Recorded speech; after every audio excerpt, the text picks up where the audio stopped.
আমি এক জানাজায় ছিলাম একবার, বাপের জানাজা ছেলে পড়াইতেছিল, কিন্তু আল্লাহু আকবার বলতে পারতেছিল না, কান্নারে কানতে। ছেলে আলেম ছিল, কানতে কানতে কানতে কানতে বাপের জানাজা ছেলে পড়ানো, বোঝেন না, আল্লাহু আকবার বলতে পারতেছিল না, কান্নায় ভাঙ্গা পড়তেছিল। একবার বড় কষ্ট করে জোরে আল্লাহু আকবার বলে উঠছে।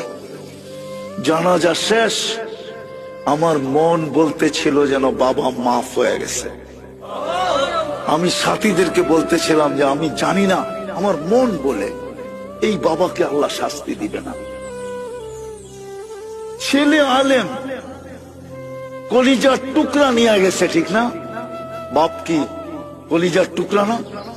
মাথার তাজ না? চোখের মণি না? আজকে সমাজে নাও হইতে পারে, কিন্তু একদিন তো